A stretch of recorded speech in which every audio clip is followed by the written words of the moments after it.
So I'd been doing graphic work and web design, bits and bobs of SEO, PPC, and all these different kind of things to deliver the results to your clients as well in your job. Everything should be built with a good foundation, and you want to implement best practices. Actually, it's a holistic SEO. It's not like a normal one. Holistic SEO. Or they find it hard, and they can be very direct. And I think clients kind of freak out a little bit when someone's just to the point. Maybe not black hat, but grey hat techniques where you're pushing and testing and see what can I get away with here.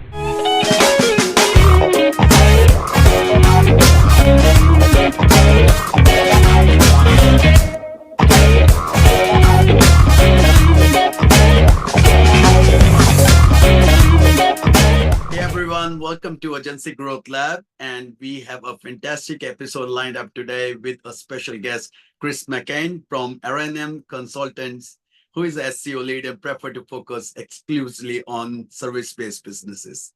In this episode, we will be talking about the challenges faced by SBB and how do the perfect SEO campaign going to help them to go through it. And so there are going to be a lot of questions we're going to ask Chris for sure. So, welcome to the podcast, Chris. How are you today? I'm good, thanks. Thanks for having me on. Oh, thanks. It's a pleasure. Yeah, for sure. So, Chris, tell us a bit about yourself. How did you get first into the SEO and specifically service-based businesses, I would say? Okay, well, I started out as a hairdresser and a musician of all things. And as time went on, I started building. My dad was involved in making websites from the early 90s. He's over in Denmark, and I'd seen websites from a young age, but never thought about them much. So when I started making websites for my own businesses and to help other people in the same businesses I was in, I became a bit of a sort of web designer on the side and developer, and I quite enjoyed it. And then all of a sudden, people started creeping up above me on the SERPs, and I didn't like it. So I had to figure out what was happening. So, of course, I managed to learn that there was this thing called SEO. And I bit by bit tried to figure out how do I put this together. I got some help off my dad and some of his friends because they were kind of experts in all things internet. And just started picking up what worked, what didn't work, testing, failing miserably on many occasions. And I kind of flirted a little bit with the idea of e-commerce. But I think the SEO, well, I don't really think of SEO on as itself. I think about optimizing a website completely and holistically for the best results. So I quickly came to realize that what made me good at SEO wasn't just SEO, it was web performance optimization, building with low carbon design, conversion rate optimization, everything all working together. And of course, I've been hired as just an SEO, and we've done that. But to get the best results, everything has to tie together. So I kind of fell into SEO from doing everything else round about it and bringing it all together. Hence the reason I wanted to specialize in service industries, because I thought I could bring a lot more value by being hyper focused on one thing, because if you're because I'm doing in so many spaces around a website, to go deep to everybody, it would be impossible. So I thought, I don't want to just be an SEO. So if I do service businesses, I can focus and keep that the red thread going through everything, if that makes sense. Yeah, no, that's true. All right. So now I was checking in your LinkedIn profile the other day, and I noticed you guys have mentioned it very nicely. It's a holistic SEO. It's not like a normal one, holistic SEO. So how do you go about balance those various elements which of website optimization, which WPO, website performance optimization, SEO, PPC, and all these different kind of things to deliver the results to your clients as well in your agency? So the way we think about websites is, if you're taking SEO, you're just trying to, tweak a certain part of it. But for example, you can bring as much traffic to your website as you want. Is it the right traffic? and say you are bringing the right traffic and it's relevant, intentful, and high quality. Does your website load? Do they want to be on your website? And if they do Okay. land on your website and it does load, can they be bothered going through it? So Yep. by taking a holistic approach, you are taking everything into consideration.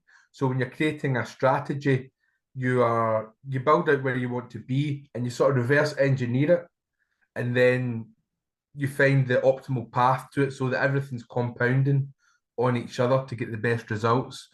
Yep. For example, you would take like meta tags, so rather than keyword stuffing your meta tags and or forcing the keywords right, you can get the proper your primary keyword in there, and then the rest of it can be focused on your conversion.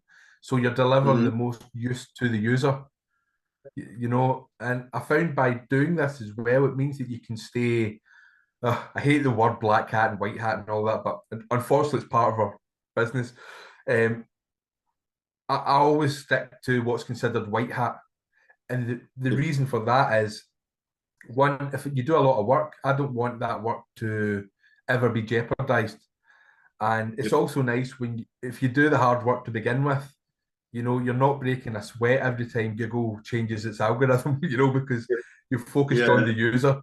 And that's nice. I remember when I was younger, spending a bit of time with maybe not black hat, but grey hat techniques where you're pushing and Yep. testing and see what can I get away with here. And Yeah. I've never really been hit heavily with an update, but even been hit a little bit with an update, it really annoyed me. And I always felt that I was maybe doing my clients a disservice from that. And of course, when that happens, and say you've got maybe 15 clients in one go, and you've been using this technique for everybody, how do you help out? How do you help 15 people at the one time when everything goes pear-shaped? So Exactly. that, that was the idea behind it, is keep everything unique. Everything should be built with a good foundation, and you want to implement best practices. That Mm. best practices can change a lot, because if you have, for example, a lawyer, a plumber, and I don't know, a physiotherapist, all their businesses are separate. People are in a different mindset when they're going on to search for these services, or even just to get a question answered. So you can't just put in all the best practices for them. So I'll try and work with the foundation of best practices, Mm-hmm. and then customize from there. I find that's a good approach. And when you're Yes. taking everything into consideration, you can get things to work. You want to optimize things to individually, obviously, but to Yep. optimize them independently and interdependently, everything just kind of gets a little boost from each other. So yeah, now that actually makes sense, and especially this latest Google update was a kind of a bizarre. I mean, like this helpful content update was actually very Yeah, nasty.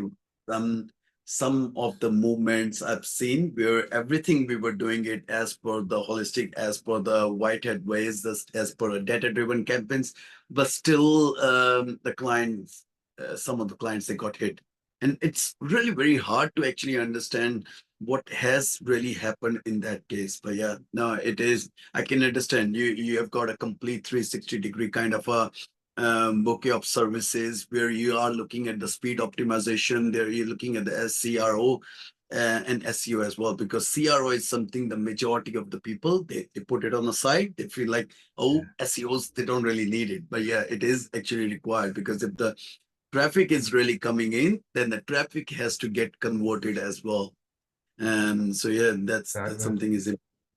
So Uh, would you mind asking, like, how big is your team, and is it all remote or in-house at the moment? So it's all remote. Although I run Iranium now, when I started out, it was out of the whole team, I was the noob. So I came All in, right.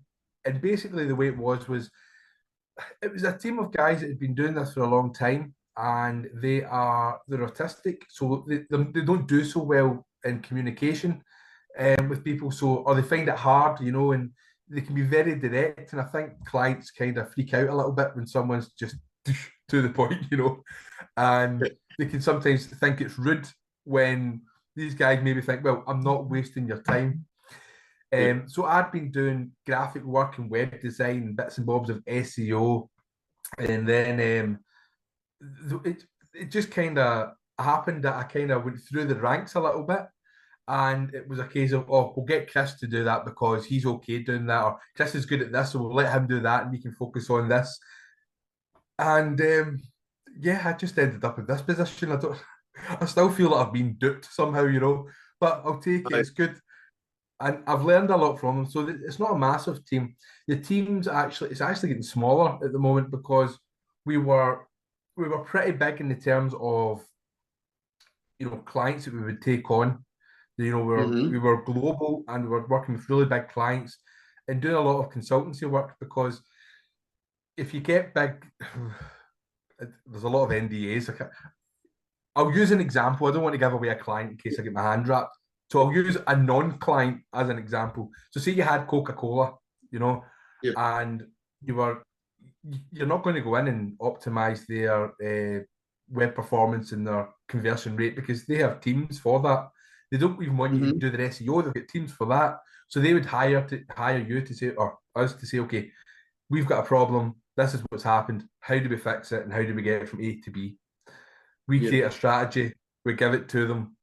They listen or they don't listen, but we create a strategy and guide them on how to do that. And that was a big part of the business. However, there's a lot of sort of red tape. The bigger a company gets, the slower everything seems to move. And from 2015 till now, there's been an insane amount of changes. For example, I remember speaking to someone, in fact, I think it was 2014, about mobile first and explaining a mobile first ethos. And it was like, no, that's nonsense. And I'm like, listen, everybody is on the mobile. And you still had companies using billboards. And at that point, I remember seeing a billboard that was advertising on the billboard. So I thought, if everybody lives on the phone, that's where people are at. So that's where you want to connect. And it just seemed weird. And then 2015, Google said, we're going to start looking at mobile first indexing. So they started, testing it out. And by the time we got to 2018, your phone should at least have been mobile friendly by default. I know mobile first's a little bit more, granted, but by 2020 they were supposed to release mobile first indexing prior to Core Web Vitals because it all hangs together. And it wasn't until, in fact, only recently has it came to completion where Google said, do you know what, we've given you 10 years. If you're not on board now, we're done. This is what it is. To index web pages which are not mobile friendly at all. So it's because I don't think they're trying to. I think a lot of people have made a bit of a.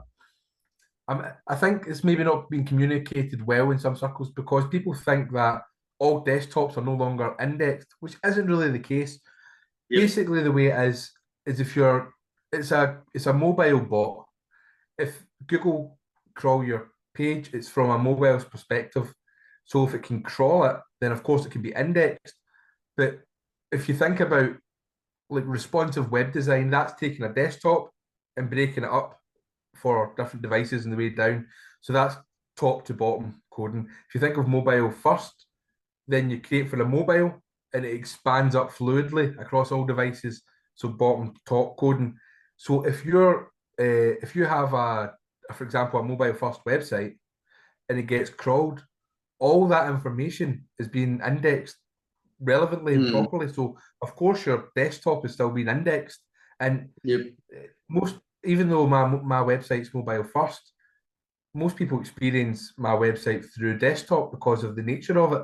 So everything on desktop still has to be done well. But I think it's just down to design. You don't need to hide information. You can set it differently. It's all come to the designing aspects and the CRO, of course, as well. And all these bits and pieces here and there, like speed, of course, and these web vitals and all that. It's actually very important in today's SEO, I would say. Have you ever Yeah. come across some franchisee based of business? For example, there are a few franchisee based businesses where we work with they are in a cleaning niche in Australia, and the problem we faced at that time was this are like the GBPs has been controlled by the company itself, and the website itself got controlled by the company itself as well. All we have got at the moment, it's just a single page they have given us, and all the information Mhm. is on that page only. And it is always a kind of a challenge. You might already know that Globe Dental has got a same kind of setup as well. So where you come across, you say, okay, what should I do? Where should I get started with this one where I can't really make any changes on the website? I can't even Mhm. go and touch their GBPs as well. Sometimes they do have GBPs. Most of the time they don't, because that's how these franchisee models actually work to keep the people on toes. Have you ever come across this kind of thing? How do you manage it? Is that all with the link building So only, or you prepare some other additional signals for that one, like reviews and all that? So there's a couple of things there. When I came across it, what excuse me, when I came across it, it was the one page website that it done really well maybe 10 years ago. That was great. And it still can today, providing that's all you need. You know, some people don't need thousands of pages or even 5 pages. You know, it's one page and then a terms and conditions of privacy, job done, you know. Yeah. However, when people have, so I had an experience once and it was a personal brand, and I got asked to look at it. And of course, personal brand, he didn't want his address attached onto it. So there was no Google business profile. And I Yes. suggested they should have it, but he didn't want it. So I thought, okay. Now, I'm quite funny with backlinking. Um, I've always went from a technical SEO standpoint and worked my way up from there. And when I get to off-page SEO, I try and focus on when I'm creating content or getting content created that I am thinking about how to link that out. So, for example, I've never bought a backlink in my life. Um, Mhm. I can't say anything good or bad about it because I don't have the experience to do so, but I just don't do it. And the reason I don't do it is I want to be in complete control of everything, and hence the whole the whole holistic approach. And I don't know if you when you get started yourself, but the you may remember I think it was it maybe Penguin or Panda, maybe Penguin. I can't remember what update it was, but loads of people were using PBNs and they got massive. But there's so many people who just totally abused PBNs, and at Yeah. that point, Google came and just sledgehammer right through the lot, and a lot of Mm. people lost their businesses overnight and like a lot of money. And we had a couple of clients that we were working with, doing consultancy work with, and that happened to them.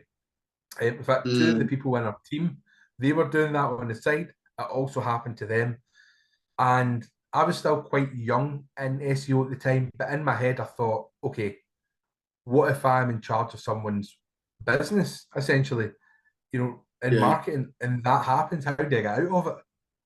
I don't know. And I think that time it was a legit algorithm change. Whereas you get things now with AI becoming a plague online to a certain extent because people just spit out loads of articles. I don't have a problem with AI. I think it's brilliant, but Yeah. it's a tool. It's a co-assistant. It's something to help, not do everything. And while people be spitting out all this nonsense, I'm not too sure whether Google's algorithm has found it or whether it's been manual penalty because it's been a little bit. Um, it seems some bits seem off. You'll get a really bad bit of AI copy that's went totally unscathed, and you'll get other AI copy. It's not too bad, and they've just got hammered. So I don't know. I don't know how they've done that, but I've got a sneaking suspicion that there was more manual play than algorithm. Sorry, I digress. So the one-page website, I wouldn't go for the backlinks. It's unfortunate if you can't use the Bing Places and Google Business Profile. And that kind of extends to citations as well because you want to get your NAP, your name, address, and phone number, and get that out as well. Here's the thing: no matter what you do, if you're a legitimate business, that's what you are. You're promoting your business. If you're Mm. up to shenanigans, be it affiliate websites, rank and rent. And rank and rent's a good model, providing Yep. you know you're That's not okay. at it, you know. And I've done that myself here and there just throughout the years. It's mainly been testing websites, and I'm like, okay, what do I do with this? I don't need it anymore. I'll give it a little Yeah. polish and I'll sell it to someone and they can get a business out of it, you know. So I've not ranked and rent out the websites, but I've definitely ranked, tested, ranked, and then sold the whole website. Some have used it for rank and rent. Some have just went, I'm changing my business name. I now do this, Mm, you know. But either way, um, in terms of the one site, there's two ways I would go about it.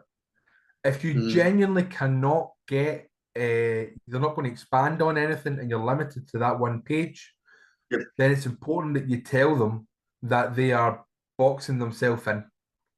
You know, they're creating an issue from themselves. So what you can do as an SEO, CRO, or whatever way you're coming in at it from, is you can expand it and you can saturate everything for that one page.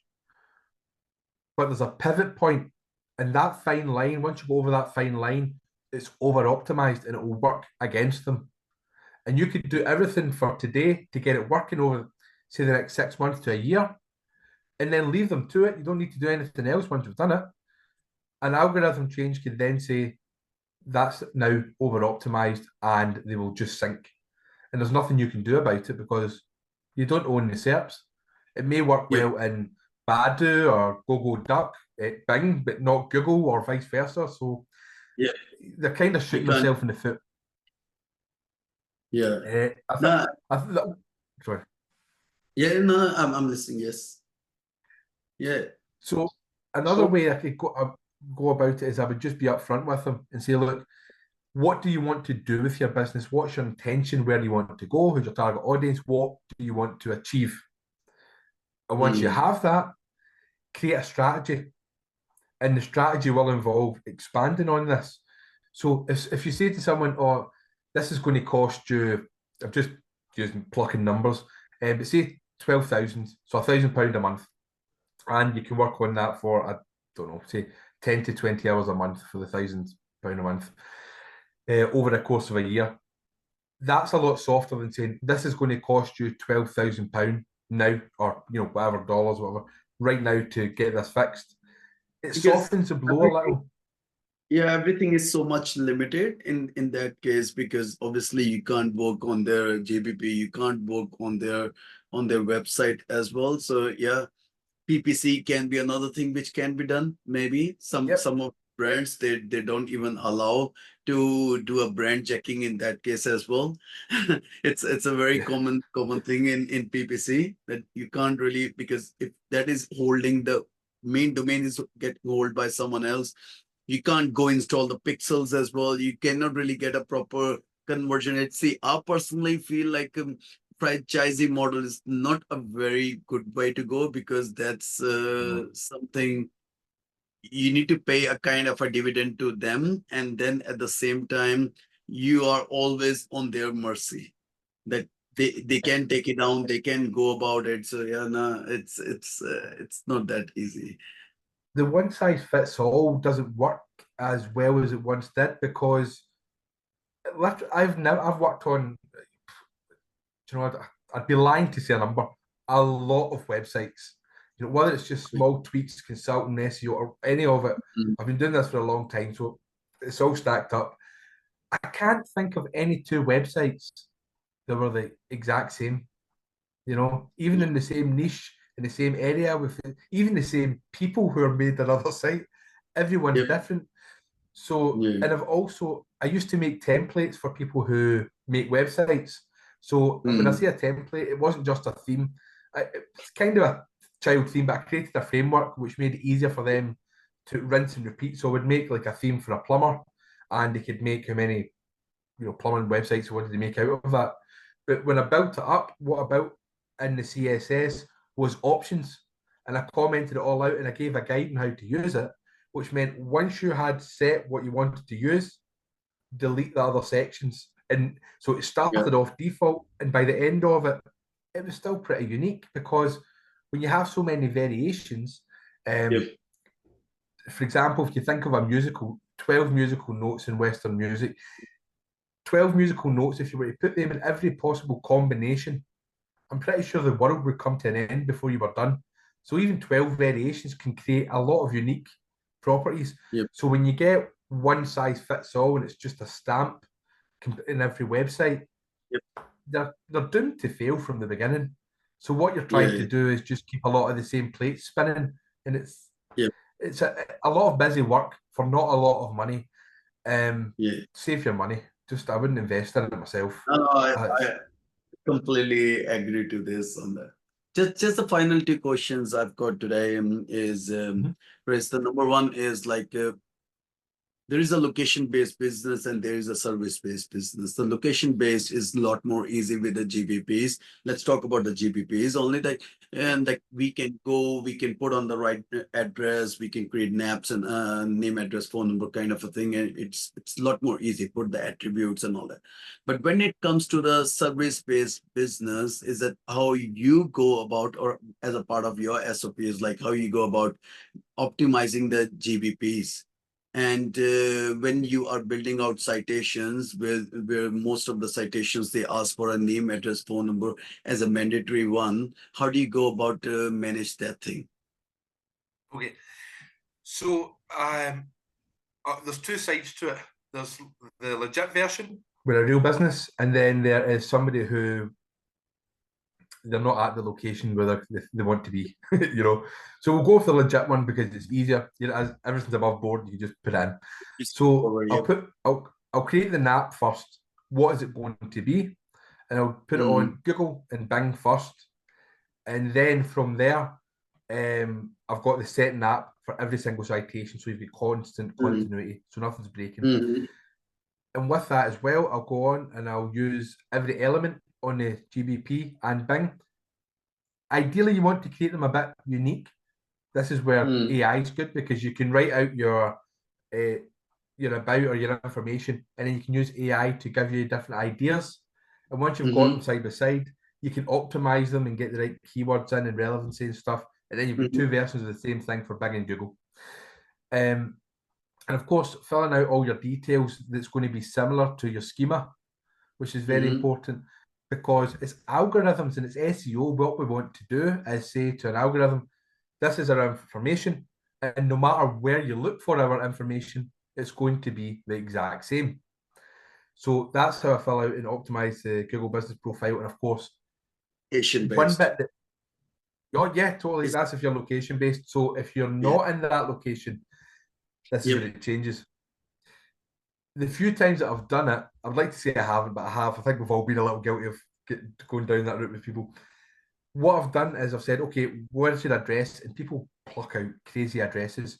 But if you're going to do that, you have to find somewhere that you can create a fake address at. It has to be a legit building that exists, that hasn't got 40 million businesses in one building, you know. So you have to get all that down. And once you have that, and you can use a VOP, like a internet number that can look like a local number, that's fine as well. And it is legit to do that, so that's okay. So now you've got your location, you've got your phone, and you have, of course, contact at domain for your email. Then build out your citations. I don't know what the magic number for this is, so I might be overshooting, but I like erring the side of caution. I do that 2 months before adding a Google Business Profile. And the reason for that is when Google say, well, I'm not sure about this, and they go and check the citations, they're like, oh, okay, this business has been going for a while. They might just be a little new to the field and not realise that what Google Business Profile is. So they give you a bit of a benefit of the doubt, and you're more likely to get a phone call to say, are you a legit business, rather than sending out the verification code. It may work, it may not work, but I've had it work for me, and well, not for me, for my client. And I do think that I still feel there's a little bit of luck in it. So I don't want to say to people it works every time, but it's an idea that I've seen work. And that way you can optimize your business profile. The rank and rent, when I've done that. Sorry? For service-based businesses, you mean? Any business at all. Service-based businesses in particular, most service-based businesses have a hub. For example, Iranium. Now we are international. Our team. I'm the only person in Scotland, but I run Iranium. So Yep. Iranium is literally my home. It's my house. It's where I live. You know, and I've just make it public. You know, come and give it a cup of coffee if you want. You know, this is where I am. Yeah. And the reason for that is I'm legit. I'm not. I'm trying to offer a good, legit service. Yeah. I'm not worried about people knowing where I live because I'm not trying to rip anybody off or pull the wool over anybody's eyes. So I'm okay. If I was doing that, I probably wouldn't. I probably wouldn't use my home address. That's So the I whole think, point. yeah, Google just all search engines are trying to do is make sure that you're delivering something of value to the user and you're not trying to manipulate or maliciously manipulate the algorithm. I think Your it's silly when system. people, yeah, people Yep. say manipulation, and of course we all manipulate. That's the point of it. You know, we're manipulating how to get people to the website through it. SEOs are meant to be manipulating the system, I would say. But yeah, I mean, say you put in like a website performance optimization specialist. That's a keyword. So when I put that in, okay, it's what I do. But when I put Yep. that in, that says exactly what I do, and I'm saying to the search engine that is what I do. Therefore, I'm manipulating the search engine to tell them what I do. Now, if I said I was a car salesman, which I'm not, Yep. it's still manipulating the search engine. It's just not beneficial to me, you know, or Yep. beneficial to the user. Because if they come to me and I don't do it, it's like I've wasted their time, you know. Makes sense. So, Yeah. yeah, so Just user first. yeah, just a very final question for the day, Chris, is like it's kind of $1 million question I usually ask pretty much everyone on a podcast is like how do you guys go about find new clients or land new clients for your agency? What is that USP or that strategy which you guys use for it? So yeah, there's been a couple of things. We went through referrals for a long time because when you're dealing with big business, they kind of hold your email as a playing card, you know. But more recently, I've started to focus more on the UK and move away from global, just for a change. The older guys are moving away. I want to bring in younger folk and transition my business again and get the younger folk up and running. And I think going Yep. global is harder to do that. So that was a lot of referrals. The way I go about it now is a couple of things. Clients that already have existing, I give them a benefit for referrals. Now, I don't do it with money or discount, but what I will do is I'll implement certain extra bits within the service that I'm already doing. You know, so if there's any little extras, I can go in like updating a logo or, you know, small things like that, but just add a little bit more value. So it's a thank you rather than a bribe, you know, for the referral. Yep. That works pretty well because you're doing a good job and you don't want people to say you're doing a good job just to get paid. You want them to mean it, you know, because Yep. I think people feel when you're being honest, you know. So I do that. Other ways I do it is I find the companies I want to work with. So I actively go out and I'll look through it and I'll look for, you know, I don't start with PPC. PPC is always part of my strategy. So if someone comes and asks for PPC, I say no. So it's not until I'm doing everything else that then becomes part of my strategy. So I'll look at the cost per clicks and keywords, see how much value people are getting. What I tend to go for is service businesses that throw a lot of money at these services and get nowhere. Because then I can go in and say, this is why you're getting nowhere. Here's my idea. If you're interested, we have a talk. And then what I do is people try and give people strategies free. I don't because a strategy takes a long time to do properly. So Yep. I'll try and arrange a conversation, talk them through what I've seen, have an overview of what we can do to help them, how it can be done, and give them as much value as possible on the call. And the next part of that is I want them to take a strategy or get us to create a strategy. And once I give them that strategy, they can get us to implement it, or they can go and get someone else to implement it. More often than not, they get us to implement it because they can see we know what we're doing by the strategy we've created. And if they get other people to do it, if they get several people to do it, they lose the red thread. If they get one person to do it, they're kind of at the mercy with their skill set. So it might be a little bit cheaper on the front end, but more expensive in the long run. But by giving people options and delivering value, you're assuring them that you're the best person for the job without pigeonholing them in. And I find that works well because people feel the value, they want to work with you because you're being legit, you're being honest, you're giving them options. And our motto, for example, is our business is your business. And that came from the idea of we get so deep into a business when we work with it, even just for the strategy. A lot of the time we know the business more than the business owner. By the time we're done, we obsess on it, you know. And that's where a lot of the goodies come from. Yeah. No. That's a very good strategy to add a value to someone, and then they're gonna see the value. And word of mouth obviously can be another very good business as well, because the people who have trusted us, who has given the business, who have seen the results as well, it is a lot more easy for us to ask them for the referrals rather than go about spending the money on the PPC, because PPC is not even cheaper as well, you know. So yeah, no, I completely agree. It's just short term.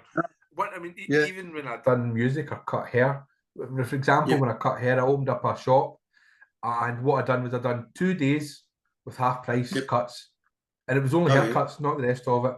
And from the 2 days, that was my marketing plan. I made sure that everything that went out the door was, well, perfect's a loose word, but as best as it could be. And that done it. That just done the job, because if it was a young person, his dad, his granddad, or whatever, you know, would come in, and it just grew from word of mouth. So you cannot beat word of mouth.